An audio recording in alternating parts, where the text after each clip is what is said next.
O mês de dezembro está chegando e as casas se enchem de luz. A chegada do Bom Velhinho ainda faz a alegria de muitas crianças e o melhor de tudo, todo mundo espera ganhar presentes. Estou falando exatamente do Natal, mas você sabe qual a origem dessa festa tão popular? Não se preocupe, eu respondo para você nesse primeiro vídeo do canal. E como foi? Olha a vinheta!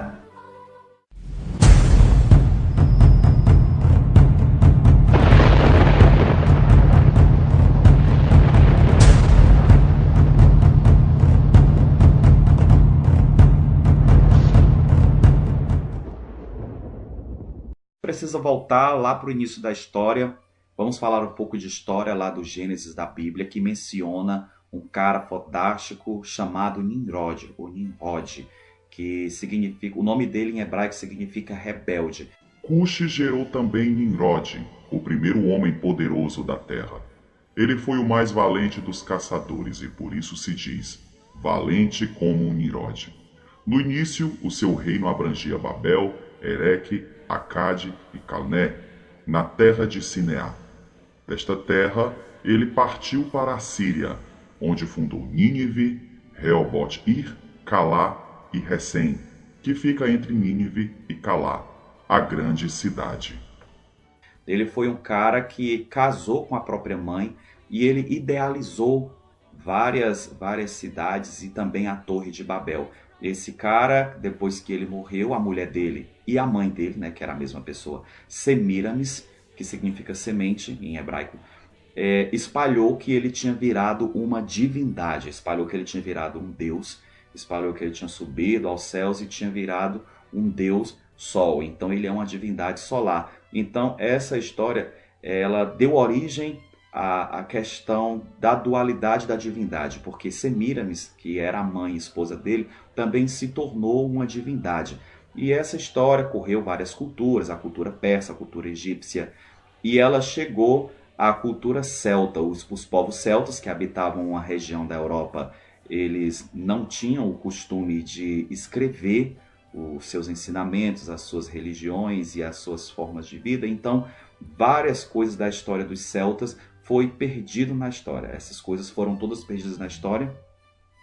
E eles tinham essa veneração, esse culto a uma divindade que era masculina e que era feminina, a uma deusa e a um deus, que mudava de acordo com as estações do ano. Então eles tinham os ritos sazonais. Eles separavam o ano em duas partes para ele. Existia a metade clara, a metade escura do ano.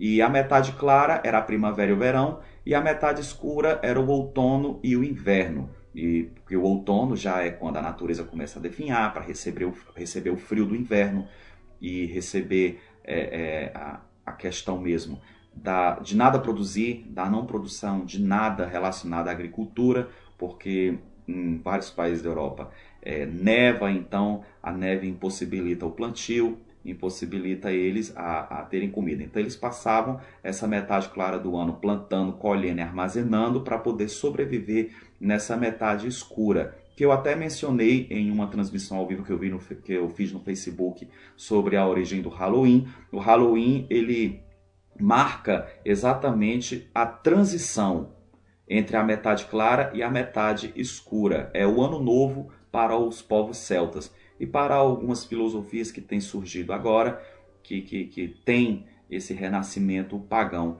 Então, daquele momento em diante, daquela metade do ano para a escura, da metade clara para a escura, a natureza começava a definhar, começava a receber o frio e nada se produzia.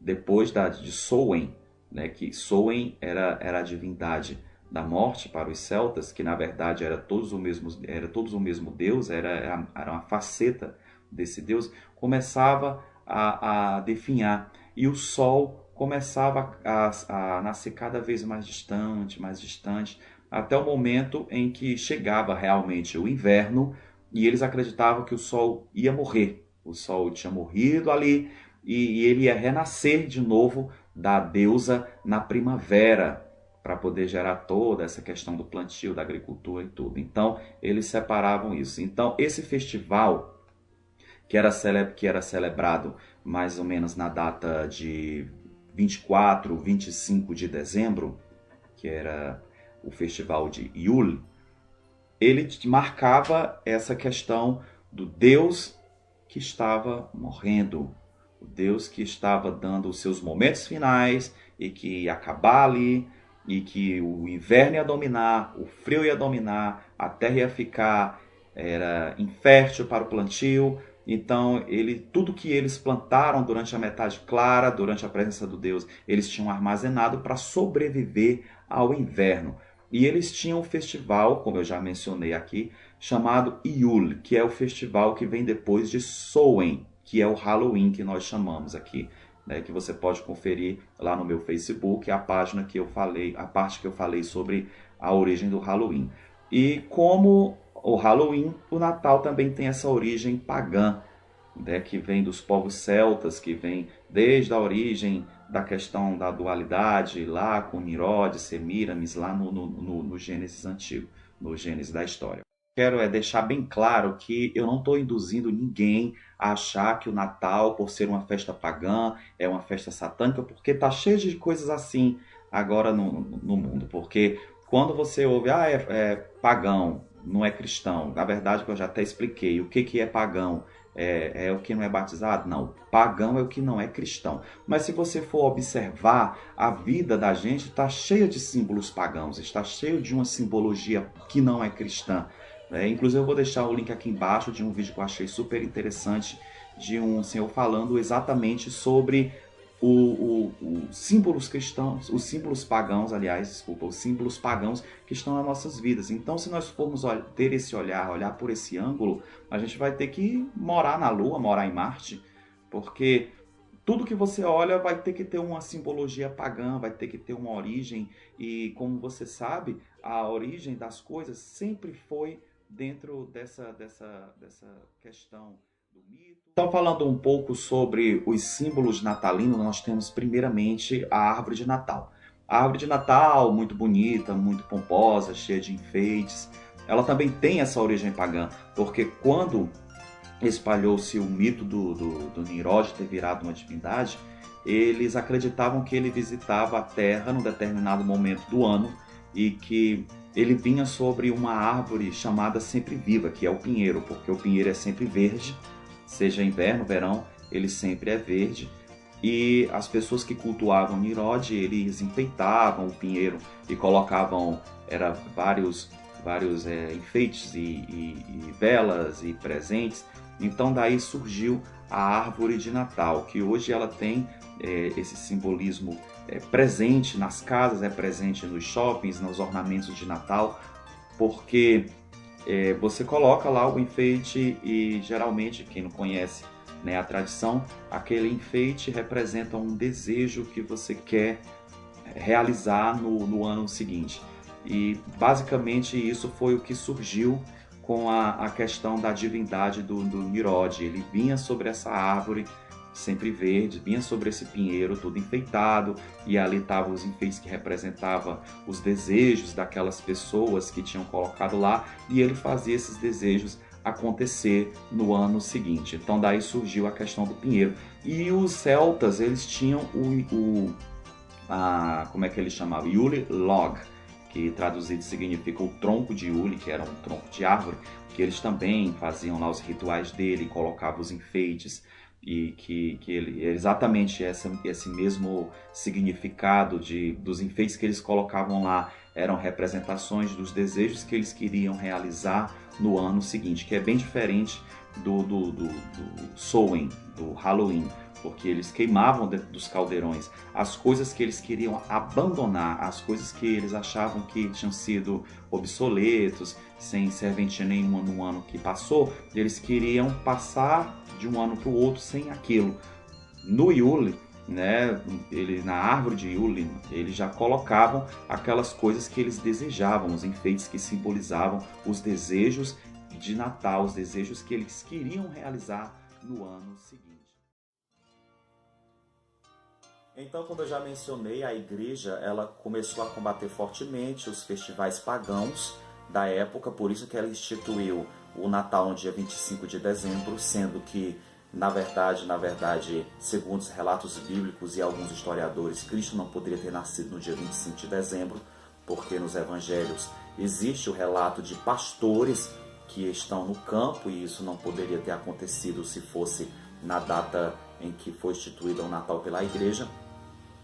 E que a gente tem vários indícios que a razão foi essa mesmo: combater os festivais pagãos, o festival celta de Iule, até porque mais existia várias pessoas que eram pagãs, elas eram pagãs e elas tinham se convertido ao cristianismo, então elas já não tinham essa questão de sofrer tanto assim com a mudança de filosofia, a mudança de vida ou mudança religiosa, enfim.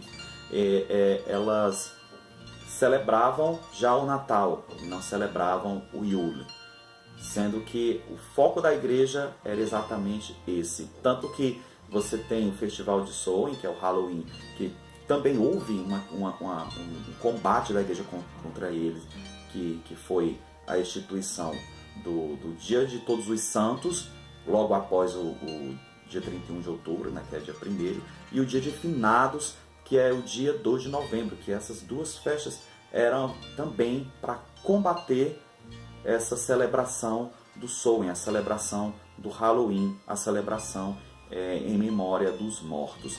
E aconteceu a mesma coisa com o Festival de Iule, que deu origem à festa natalina cristã.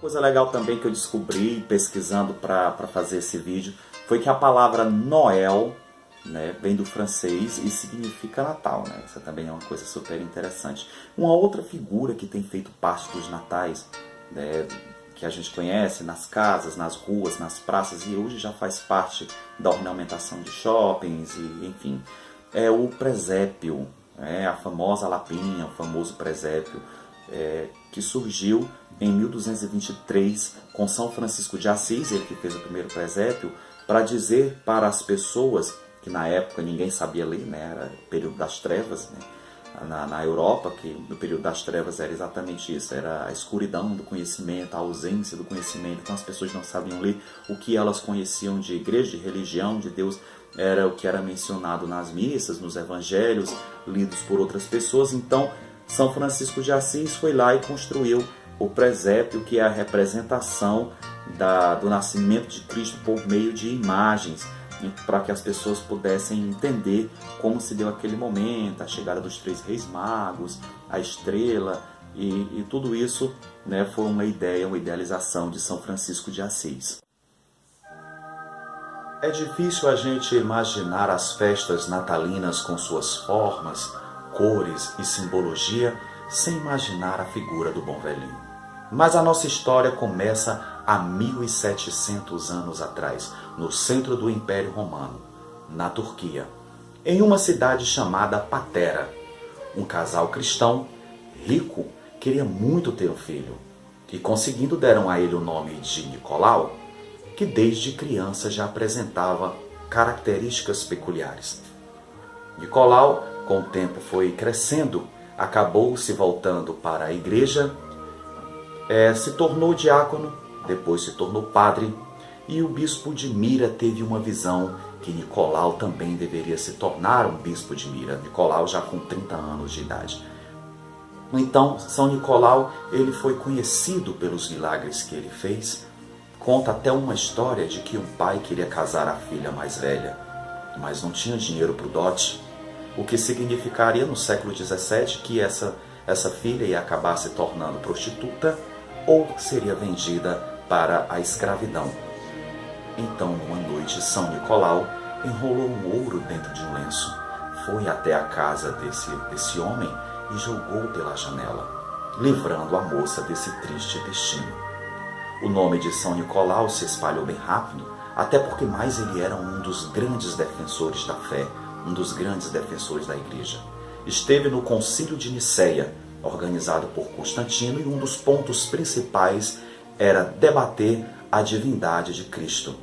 E São Nicolau estava lá fervoroso nesse propósito, provar e debater que Cristo realmente existia algo de divino, que Cristo era um Deus homem. Uma outra lenda sobre São Nicolau é que 3 crianças passavam em frente a uma hospedaria e elas foram assassinadas brutalmente pelo dono dessa hospedaria e esquartejadas e seus pedaços colocados dentro de um barril. São Nicolau, sabendo daquele feito, foi até a hospedaria e deu a ordem para as crianças se levantarem do barril. E as 3 saíram ilesas para o espanto de todos que acreditavam nos milagres de São Nicolau. Então, São Nicolau chegou a falecer no dia 6 de dezembro do ano de 343 e seu corpo foi sepultado em Mira. Diz a lenda que do túmulo lá de onde ele foi sepultado saía um líquido viscoso e perfumado que era capaz de curar toda e qualquer doença. Então seus milagres e sua santidade se espalhou pelo mundo antigo. Os marinheiros recorriam a São Nicolau porque acreditavam que ele acalmava as tempestades. Mulheres que queriam casar também recorriam a São Nicolau. Os comerciantes também recorriam a São Nicolau, por causa do seu nome e das maravilhas que ele fazia. Mas São Nicolau, ele era responsável ainda mais por defender aqueles que menos podem, que são as crianças. Então o nome de São Nicolau se espalhou como um santo milagroso. Cegos, aleijados, coxos, surdos e mudos recorriam aos seus milagres e eram atendidos. Isso despertou uma certa antipatia por parte de Martim Lutero, que já se acreditava naquela época que ele trazia os presentes na noite de Natal. Então Lutero começou a dizer que quem trazia os presentes na noite de Natal era Cristo e não Papai Noel. Mas a igreja, os seus dogmas, as suas mudanças não conseguiram apagar a lenda dessa figura tão tradicional que é São Nicolau, que a gente conhece como Papai Noel. Então, galera, eu procurei fazer um vídeo um pouco mais curto, para a história não ficar assim tão chata. Essa é basicamente a origem das festas natalinas, que tem essa origem pagã, mas que se você celebra com amor, com aquele sentimento de paz, de confraternização, não tem nada a ver. Isso daí também já é coisa da cabeça das pessoas que são muito radicais. E se você gostou, dá um joinha aí, se inscreva no canal, clique lá no sininho para você receber as atualizações. Vamos incentivar aí o trabalho. E a gente se encontra na próxima segunda-feira com outro assunto. Só lembrando que o canal E Como Foi, ele tem um conteúdo misto. Ele vai falar sobre curiosidades, depois ele vai falar sobre várias outras coisas, vários outros assuntos interessantes. Se você tem alguma ideia, deixa aí nos comentários. Vou deixar aqui alguns links abaixo para você, se você gostar de ver coisas sobre curiosidades a respeito do Natal, para você dar uma pesquisada a mais. E é isso aí. Valeu, gente. Até a próxima.